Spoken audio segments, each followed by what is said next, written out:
Here we are. Did you do interviews before this one? Yeah. Okay. And do you have before this one? And do you have more after?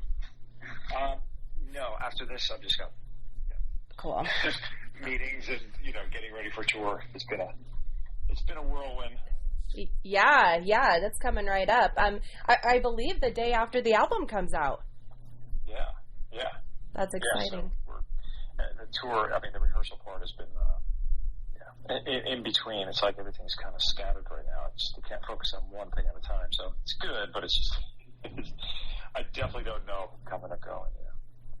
Yeah, so how are you going to do that since you're the one who's doing the majority of the instruments on the album? Did you just hire like a band for the touring part then?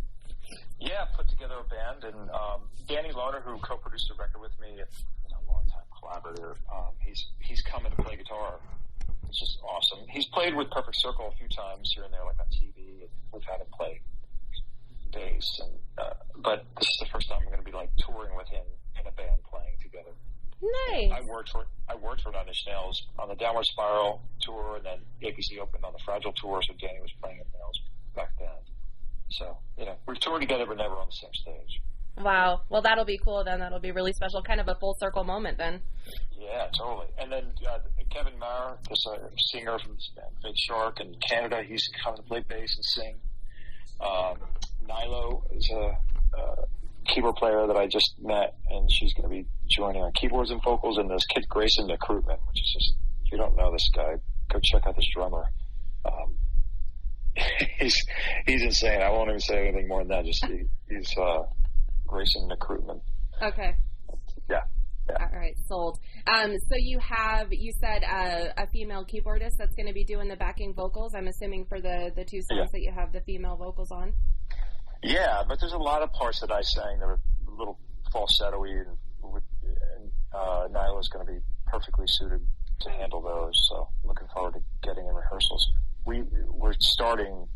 God, is it 4 days from now? So yeah, we shall see. Oh, that's amazing. Well, I want to share with you first of all. I've listened to this album a million times, and I kept getting really, really emotional. And I texted my husband and said, "Oh my goodness, I can't stop crying. I don't know how I'm going to get through this interview. I can't stop crying." And he said, "Well," so he connected some dots for me. When Eat the Elephant came out, that one of our friends was in the hospital and was passing away, and it was a few months of being in the hospital every day and unfortunately watching that, but getting to be with him too. But that was the soundtrack during that time. We listened to that album a lot, and it was what helped us so much get through one of the most difficult times in both of our lives. So thank you for that. Thank you for giving us something that is, still so near and dear to our hearts and still helps us process through, even though it was 4 years ago, through something that was... I'm honored and flattered that, to be a part of that in some kind of way. I'm so sorry for what you went through, but yeah. Yeah, it's a part of life, unfortunately, but that's one of the most amazing things about music, and not everybody has that capability.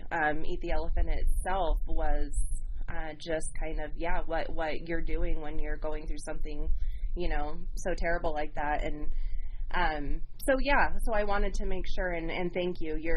You mean a lot to us in this household, so thank you for helping us through that. Well, thank you. Yes. Appreciate it. This album is so different than anything I've heard from you before. It's really amazing, and it seems so very genuine. It seems so very raw and genuine in the best ways. Tell me a little bit about what made you decide to evolve to this sound when, everything in the past, even Ashes Divide, was very, very different. It's kind of going down, I think it's funny, you start to put it together when you start doing interviews. It's kind of like being on the therapist couch, you're kind of forced to talk about these things. And then I think really what it is that, I had an intention of making a record that was more from when my musical, what is it called, that era of your early teens when music hits you the right way, right? You're the music that your older siblings aren't just pushing on you. You're discovering it, and you're finding, and you're finding your own path. And for me, between 10, 11 to 14 years old, that's when things get really solidified with you. And so I kind of went back to that time when my kids were that age and just said, like, when they're trying to explain to me why something's good, and I'm scratching my head, like, you got to sell this a little harder because this is not landing on me the right way right now. But, for us, same thing, right? When I'm a kid, I'm listening to something, I'm sure my parents were like, what? And it's just the culture wrapped up in it and everything else that you were trying to, you connect those things between music and culture and bring it together. So it was me going back to that time in my life and going, okay, I'm going to make that record. I'm going to make that record I wanted to make when I was so just, authentically jazzed about everything I was listening to. And I didn't know how to make it. I started playing guitar years later when I was almost 17. And so, this is the record I would have made if I knew how to back then.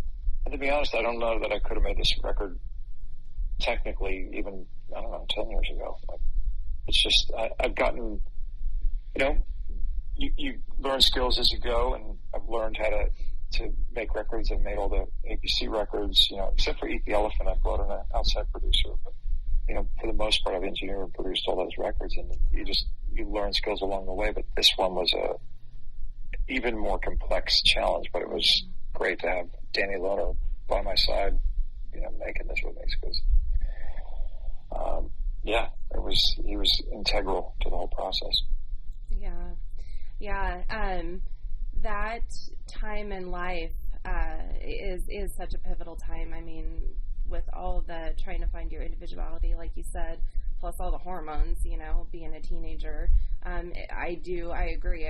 I think that those bands that we listen to or find during those times will always hold a special place in our hearts. And so that's really cool that you've kind of paid homage to that, in a way, not only to the band's sounds that meant a lot to you, but also to your younger self, your former self. And I think that's such a beautiful thing. Yeah, and a lot of demos, even early APC demos, and Ash Divide, they sounded probably like more stripped down versions of this record, for the most part. I added guitar, especially to the Perfect Circle. When I think about the first things I was writing, like the Hollow and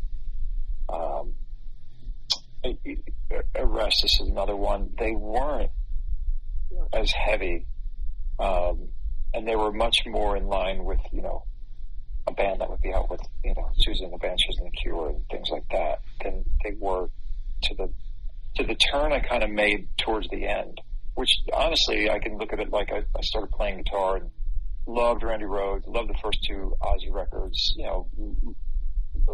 really liked Rush too, and tried to decode that. I think when I heard Alice in Chains in the early 90s, I was a tech working for Fishbone, and we did some shows with them, and then eventually Lollapalooza. It was just, I think Jerry Cantrell's melodic sensibility, the fact that he sang and played, and got a great voice and is integral in that. It was really, the more I think about it and the more I look back on it, he was really responsible for me, to have something to shoot for. He was like a role model for me in that way.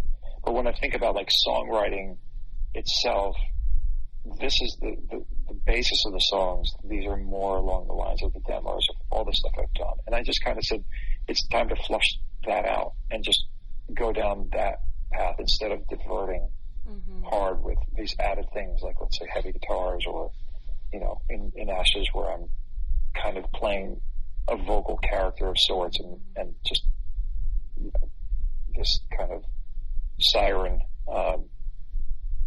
just kind of lost within a pretty turbulent story that record's trying to tell. Right. Yeah. Hearing you talk about other musicians as passionately as you do is really cool. I haven't had that in an interview yet before, so that's really cool and shows why you're such an incredible songwriter, both lyrically and obviously compositionally. Yeah, it's all so amazing. Well, thank you. The lyrics for, is it Annie? Am I pronouncing that right? Yeah. Oh my gosh, are so good. Are so good. The one that kept sticking out to me every time I listened to the album is, I don't know how to save our world from these darkened pains we have unfurled. These echo chambers keep us locked inside. Where did that idea or inspiration come from? Yeah, that song, I started that song actually at Danny Lerner's house. He was working on something else, so I went to he had a little upright piano in his living room, and I just kind of started working on that. And then had a good amount of lyrics I was working on with him on that. And then came time to make this record in 2019, I think just, I don't know. It was before the pandemic, but it was just as things. I think it's a more modern take, that one. That's like it's a little more current, that song, or parts of it. It's kind of straddled between two times, but certainly seeing things, unravel around us is just you can't. I don't know that you couldn't be aware of it unless you're living in a cabin in Alaska. Which is, I think, what most of us wanted to do. To do. Yeah, and I think, that one in particular, maybe that line you just pulled out is, I don't know. I do wonder how we get off this ride that we just kind of got on a few years ago, and it's kind of crazy, like just the erosion of temples. The erosion of institutions, so to speak, things that we kind of counted on and whatnot. So, I think everyone's probably going through it, and they can see it from all different angles, and none of the angles are particularly great to look at them from. Mm-hmm. Yeah, I agree. You had mentioned being on a therapist chair earlier, which made me laugh because I'm actually a therapist. And it's heavy. It's pretty heavy right now.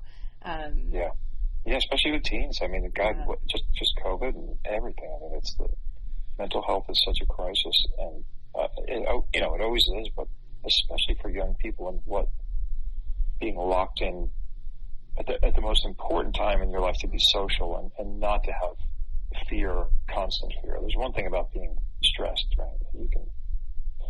We're meant to be stressed here and there, but not ongoing, and just that malaise is, we don't know what's going to happen. They've got some work ahead of them. This generation that's coming up right now. Yep, I agree. I have a 14-year-old, and it's definitely not been easy on him. But it does seem like the darkest times throughout either personal or in this situation collectively, which is just kind of a crazy thing to think of collectively, globally, we're experiencing some of the same things.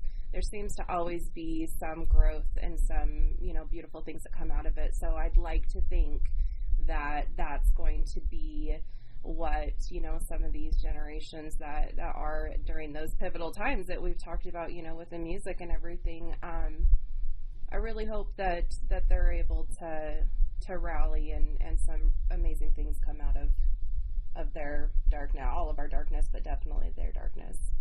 And they will. I mean, you never want to, inject, I'll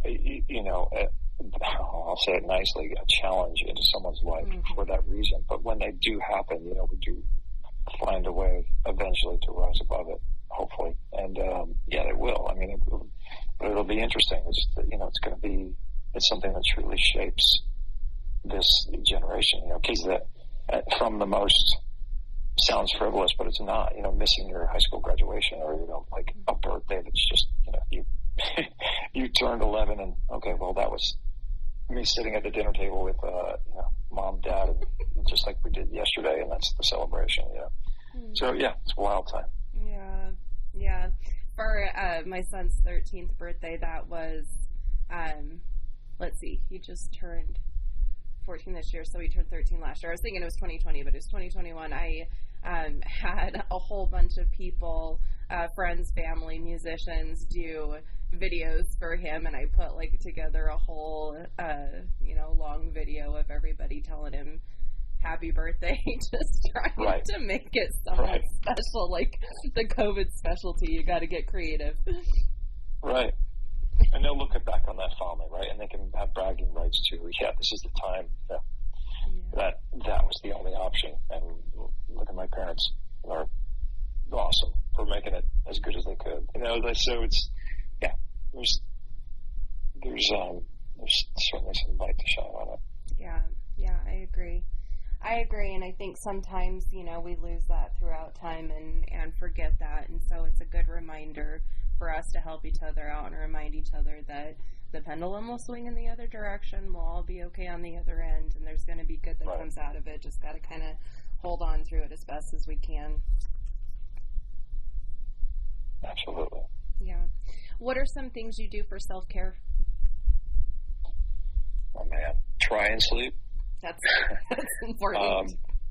But that's a kind of a swing and a miss here for the past few months. But yeah, do my best to go to bed early and wake up at the same time. But a little too much on my mind to make that happen. I eat well, I think. Try and just have some self-care. I guess that's the way to put it. I kind of try and do a lot of it. Good. I meditate. Good. And not enough. And it's funny that I meditate more when I don't need it, which is crazy. The time you need it the most is the time that you feel like, oh, that 15 minutes is, I can't do that right now because of too many other things. It's just the time you need it the most, right? Oh my gosh, that's so true. That's so true. It's oh gosh, it's so silly. And I have literal notes in front of my computer, like just 5 minutes. You can do 5 minutes. There's always 5 minutes that you can spare, and 5 minutes is enough. It's true. It's true about a lot of things. Someone says, I don't have time for this. Well, rephrase that. You don't have the ability to mentally focus on this because you're too distracted is one thing, but you do have time for it. So yeah, that's a lesson that, I don't know that we'll ever get through, but we can always try to remind each other of it. I agree. Try to hold each other accountable. Are you a reader? No, I'm not. Really that not. Surprises me.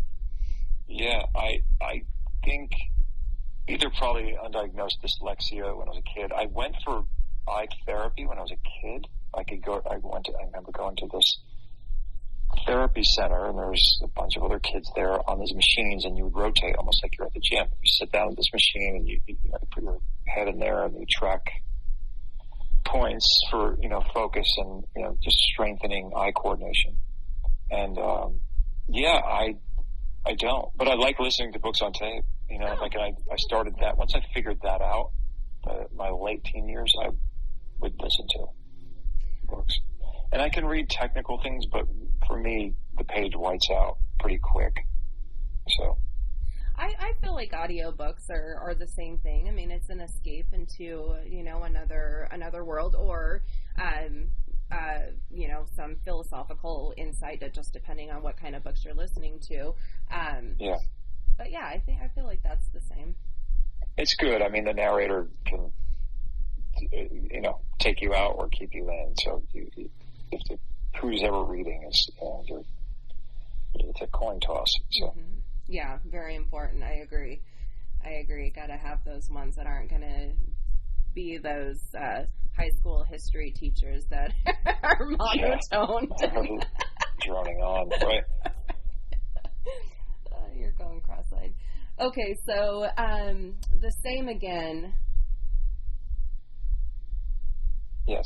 Tell me a little bit about the inspiration behind that. If you remember, I know you've been working on this album for a long time, but I really enjoy those lyrics as well. You're incredible with your lyrics, which, I mean, we found out with Ashes Divide, but didn't know before that because you didn't do the lyrics in A Perfect Circle. So I've been pleasantly impressed and surprised. Not surprised. That's not even true.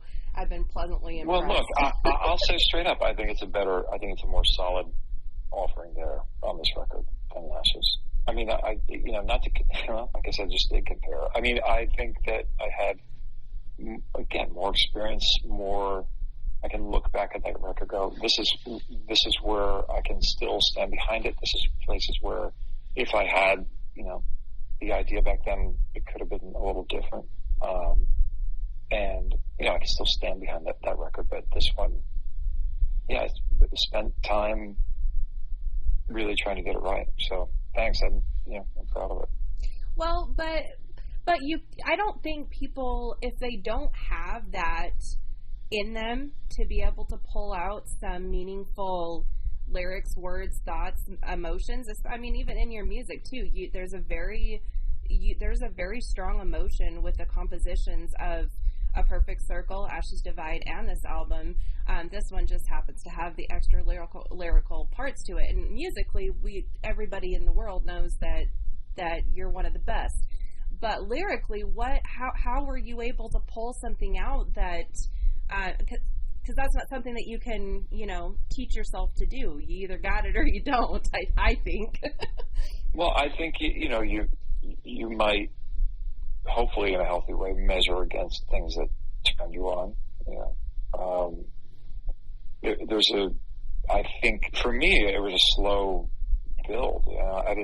I wasn't a teenager writing compelling lyrics. I wrote some, but I look at it and it's nothing that I would unearth now and be able to just present.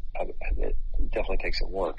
But when you think about the story behind it, I mean, everyone's got a story to tell, right? So you just have to figure out how you're going to do it. And for me, it was always communicating through music because I didn't feel like I wanted to commit to the written word. Mm-hmm. I wanted to have that other worldly thing that I loved about other bands. I mean, Cocteau Twins is kind of the ground zero example for music that I really didn't even know what Elizabeth Fraser was saying for the most part, but I just got so lost within it. It was just it was like being in a movie when everything else disappears. You don't see the exit sign anymore. You don't know you're sitting next to a stranger. You're just completely immersed and, you're in that flow state.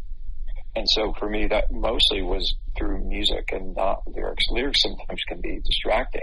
I could sometimes love a song and go, "Man, God, I hate that now I know what that line is because it's not what I thought it was." Right? So yeah, it's a tricky thing with lyrics, marrying it to an atmosphere that you're trying to make. And for me, again, I feel like that's been my strength is putting together notes in a way that, at least I can stand behind. So, getting the lyrics up to the level, it definitely takes work.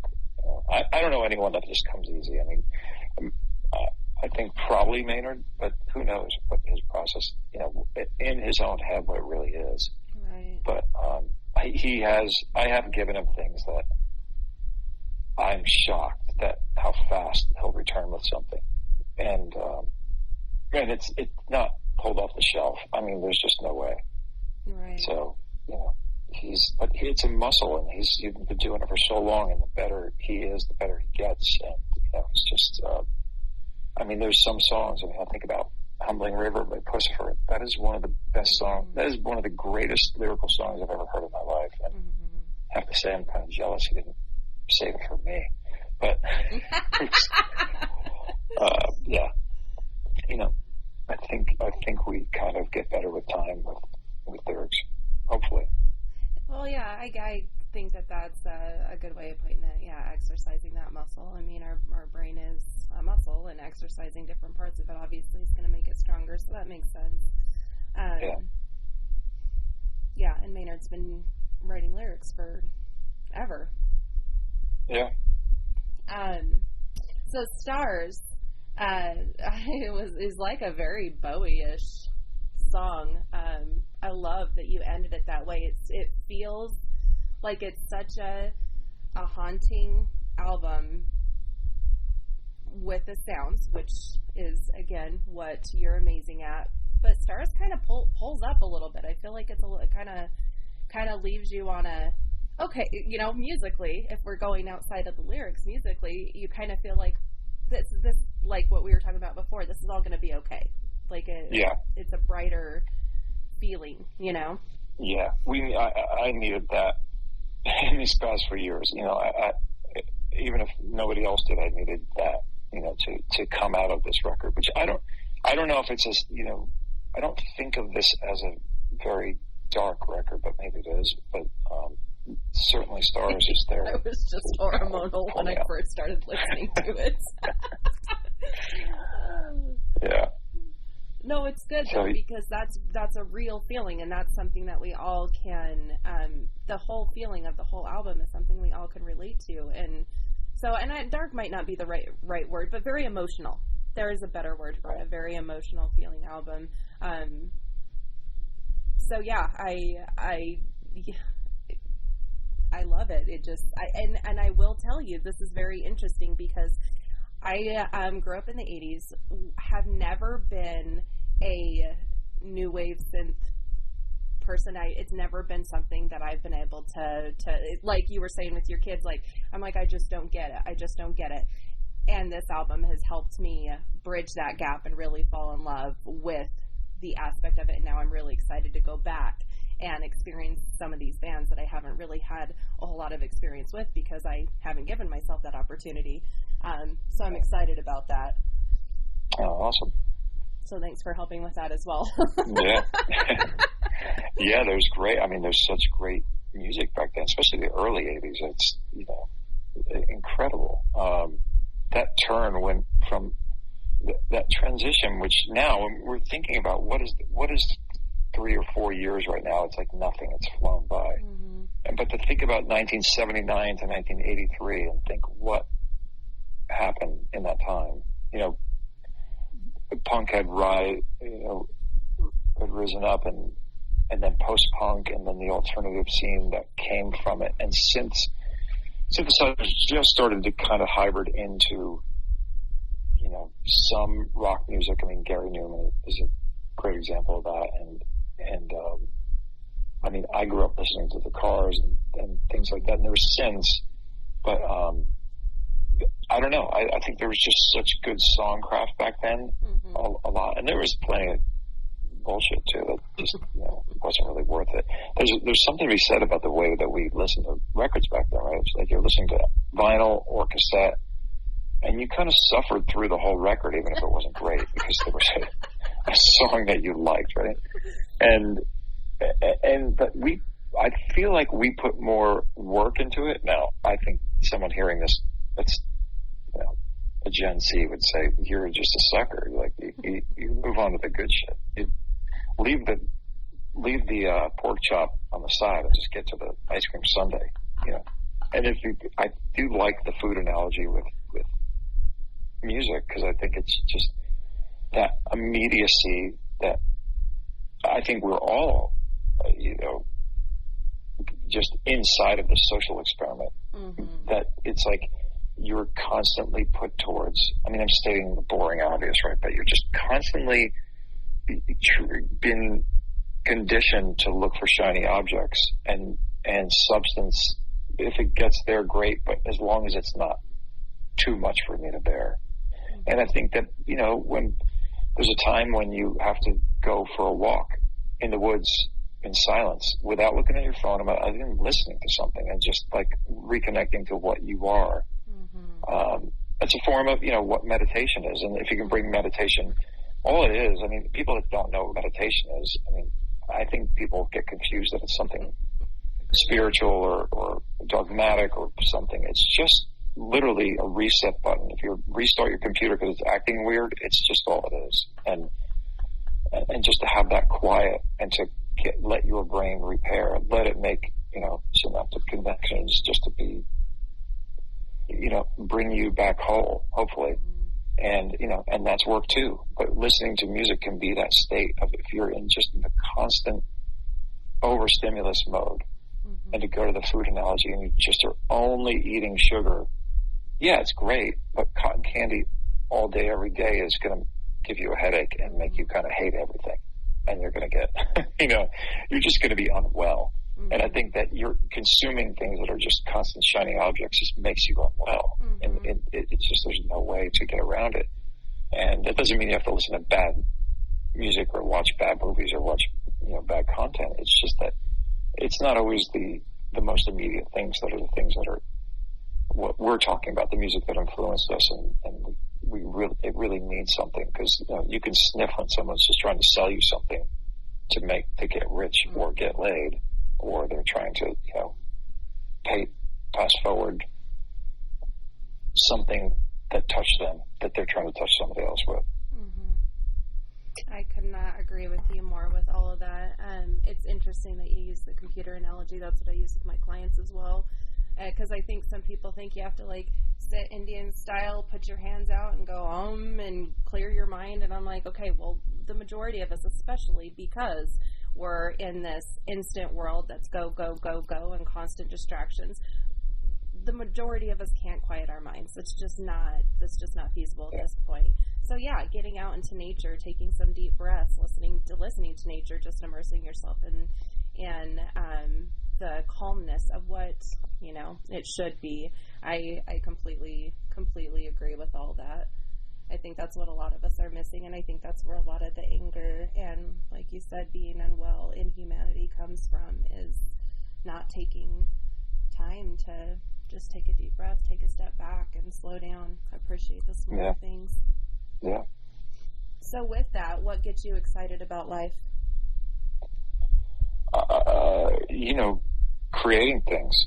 But that could be cooking. I love cooking. And making a great meal, and making a meal that people you serve and they're like, oh my God, this is great. is the same feeling that anybody could do, that I get as a musician, and hearing your music really moved me. It's a little different, but it's very similar in that you've done something with your hands, you've done something with an intention, and people are kind of connecting to it. And then the next thing that happens, there's conversation and there's connection. And I like that. I like talking about, concepts. I don't like catty gossip. I do like, trying to, make things. I like that. And what imprint are you hoping to leave on this world? Well, because I'm a dad, just hoping to be a role model for my kids in some kind of way, but not in every way. I mean, they've got to find their own ways, but in certain ways, I want them to, and I've got plenty of flaws that I don't want them to adopt, and thank God they got better grades than I did, because that's something I'm certainly glad they didn't follow in my footsteps on as the school year just ended. But I'm very lucky to have made music that went outside of my bedroom, and so. For people like you had mentioned earlier, I'm touched that you found Eat the Elephant to be, a soundtrack to, although in a horrible time, but a distraction, hopefully, to get through that time. And, when I hear people say that it was a soundtrack to our summer, and this was my high school time, it was, a formidable time of my life, and that was the anchor to that. I mean, these are incredible things, and getting back almost to what we were talking about, social media and the immediacy of things, it's almost too much for me to fully process. And I think that kind of brings to, if we're talking psychology here, now I can't remember his name. He wrote a book, Against Empathy. I don't know if that book title rings a bell. It doesn't. I'll have to look it up though. It's not Paul. I forget. It'll come to me. But when you hear that, that's what we want for our kids, right? And we want them to be empathetic. Mm-hmm. But too much of it, there's dials within us that probably have to be tweaked a little with more nuance. If you're too empathetic, like what you're saying about that story you shared with me, or somebody saying like this, your music has done X, Y, and Z. It's too much sometimes. Mm-hmm. Not that I can't hear it, but it's too much for me to really absorb what that fully means several times, let alone many times. Mm-hmm. Because I don't think I could get out of my chair and stop thinking about it. So you do have to, I guess, I don't know what the opposite of empathy is psychopathy, but it's like you gotta, hopefully you're more towards the empathy side quite a bit, and you don't cross that 50% line over the other way. But find a little bit of a balance. But you do have to be selfish a little bit and find that to keep the wheels on the wagon, so to speak. And I think it's a struggle that we all kind of have. I mean, if you're really trying to fine tune and drill down into what it is, why are we here? What are we doing here? What's the purpose? We're conscious beings somehow. We don't know how. And, well, some people think they know how, but I don't know if we know how. And what we do with that attention, what we do with that consciousness, we have to be careful because I think we can be hijacked. We can get too hijacked. Just because you feel it doesn't mean it's real. What is that song? Radiohead song? I'm quoting scripture from Radiohead right now. Well, what better to quote scripture from? Well, I think you're talking basically about trying to have that protection of protecting yourself against going down that.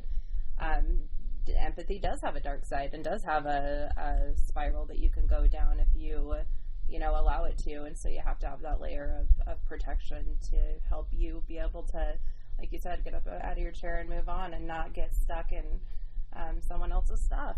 It's not healthy. And too much empathy sometimes can lead to somebody, reacting red hot to something because they care so much about X, Y, or Z.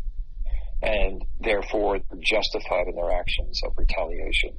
Mm-hmm. And that's just, it's such a thing that we are seeing more and more to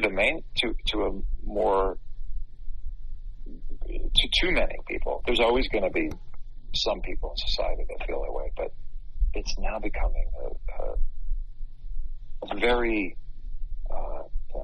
quite a dangerous kind of mentality, because where does it end and which side of that argument are you on, and how red hot are you going to get, believe in your convictions. And I get it, and the standing in my truth thing is good, but what is your truth? And you have to self-govern, and you might not be the best governor of that either. And that's why I think it's best just for me just to be we'll proceed cautiously. And yeah, anytime emotions are involved, it's cloudy. People don't, literally within the brain, you can't think clearly when emotions are, like you said, hijacked. And so it's not a good time to be responding, reacting to anything. You literally can't think clearly. Yeah. Yep, I agree. Okay, sure. I'm taking a lot of your time. I apologize. I'll ask you one last question. How do you recommend people listen to your album? You had mentioned before the analogies of the pork chop and the ice cream. I think musicians put a lot of time into the order of how they put an album together, and also the music itself. Each song, is kind of an own personal baby, and it's almost a shame that the digital era lets you skip around so much, because I think it's so important to listen to what the artist has, even if there are some ones on there that aren't as great, which is not the case in this album at all. But how do you recommend someone to, when this album comes out in 2 weeks, listen to it?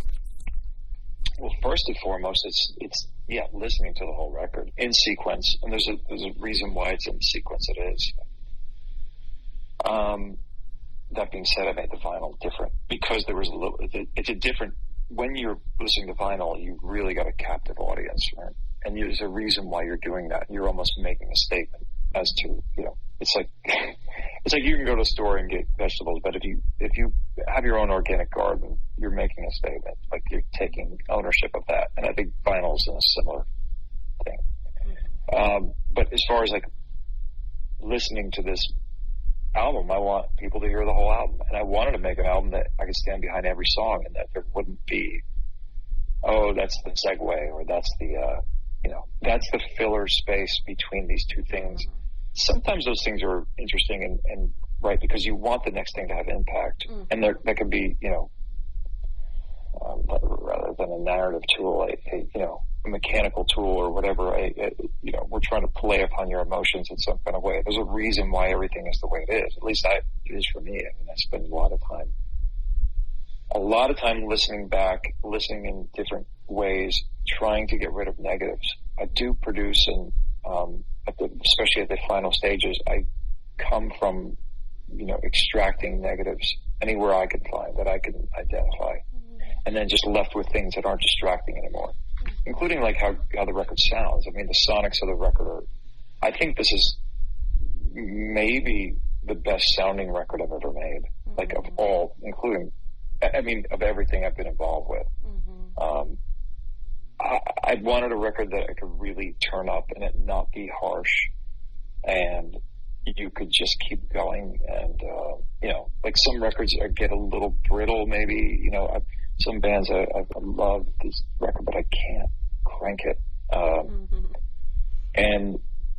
And so that has something to do with it psychologically. You know, when you're listening to something, you just don't want, as the musician, you don't want somebody to, I'm just not into it. I want to turn this off. Well, I hope that's not because it's too boomy or it's too shrill or it's, you know, whatever those things are.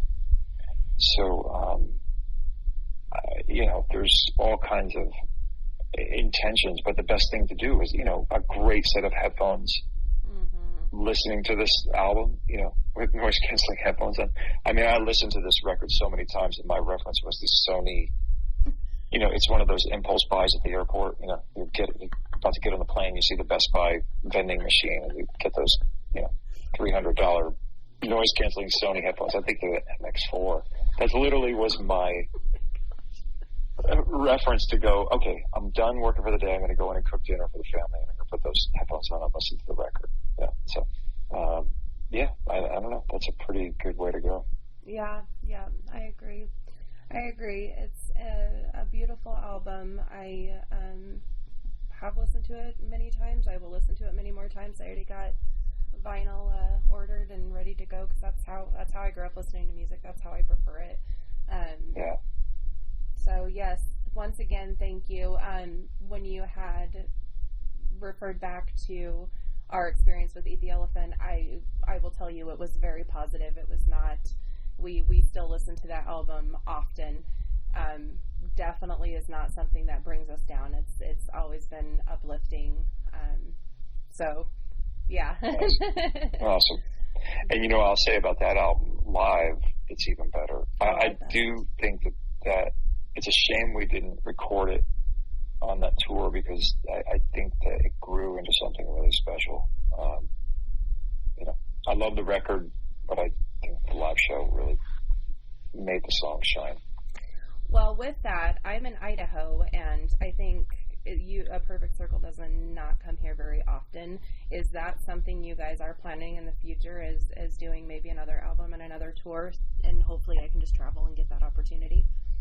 Yeah, well, I mean, yeah, that's been in the talks. I mean, we're trying to figure out not actively trying to figure out the schedule is. We've talked about a time, but everything's so upside down right now that everyone is out on the road touring, and it's made schedules hard to pin down the future on. So, you know, there's an intention there to do it. So we shall see. But I have pieces of things that I think could be interesting starts to songs. So, yeah.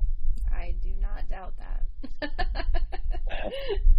Well, I look forward to this coming out for everybody else to hear the rest of. I know you're releasing songs every week, so I'm excited to see what you have coming next week. I saw which one you released this one, which is an incredible song too, or this week. Yeah. But Selfish Hearts just came out today. Yeah, I just literally before we got on the phone, I just put that up on my social media. Oh, did you? Yeah, I was on YouTube already earlier, so I had already saw which one it was earlier. Yeah, beautiful song too. All of them. It's an incredible album. I very much appreciate you putting your heart and soul out there like you do time and time again, especially with this album. I'm sure everybody's already enjoying what you have released so far, and I'm sure they will love the rest of it. I hope that the tour goes very well, and I look forward to hearing what you have coming out even further from here. Yeah, cool. Well, thanks. It was nice chatting with you. We got deep. We did, and I was hoping, I'm like, I don't know him, so I don't know if I can do this, but I really hope that he'll allow me to do this because I think it's important with musicians like you to be able to do that, and not, first of all, there's not a whole lot of musicians I feel like have that internal aspect to them, that I can, or that I feel like there is that part that I can go deep with. But then some of them don't want to, and I totally respect and understand that as well. So thank you for allowing me to do that as well. Yeah. I'll probably even get it up this weekend because I was really excited about this one, and I have a lot of friends and supporters out there that are really excited to hear how it goes as well. So cool. Yeah, we definitely need, always need the help spreading word for the record, and especially the tour, which is coming up any minute. And it's hard to cut through. Everyone's on tour right now. Hence, it's hard to find crew. It's hard to get a bus, because there's lots of choices out there. So, it kind of. I know it's like, people only have a limited amount of money they can spend on going to a show, so I appreciate you spreading that word. But it's so important. It's so important to support our musicians who help us through so much through life, especially through these past few years. It's one thing that everybody around the world speaks together is music, and it's so important to take care of our musicians and to make sure financially, because it's unfortunately not a money-making field, if you're especially on the rock and metal side of things. But it's so important, and so I keep trying to remind people, like, please, I get that Spotify's a cool thing and nice to be able to use, but I'm like, please buy the albums, go to the shows. Like, it's so important that we take care of these musicians. We got to be able to swing the industry side of it as well as much as we can as consumers, because it's so important to take care of you guys, and it just destroys me how much the industry has changed over the years. That just as that's what thank you, I appreciate it, but I get the other side of it too. I get why people just it's there. I mean, the way we used to think about it is, well, the store window, the Walgreens window's broken. I just grabbed some paper towels. They were like right there. I barely had to go in the store. And that's like the Napster thing of the early 2000s. Now with at least the streaming, there's some kind of attempt to make it connect to you, but it's still it's an algorithm that you have to rise to this incredible peak to make money from. So, there's other avenues you have to try and do it from. And it's tough. I'll tell you, like, just me starting over, just using my name instead of Ashes Divide has been a very hard rebranding thing that I think people still are confused. I get it, but, it's starting over. I mean, it's completely starting over for me. So, yeah, I'm glad you used your name though, because your name needs to be a household name. I mean, obviously, big time fans know who you are, but it's not across the board. It's not a name. Maynard's the name, right? That everybody knows, and so but with you being such an important aspect of a Perfect Circle, the man behind the music, I'm glad you used your name. I think it's important for your name to be out there, and I hope that you get as much support as you deserve with this rebranding and with putting yourself out there a little bit more rawly, right? Yeah. Well, thanks. I appreciate it. It was great talking to you. Same to you, Billy. Thank you. Wish you all the best. Same. I hope you have a wonderful day, and I hope to chat with you in the future. Okay. Thanks. Bye. Mm-hmm.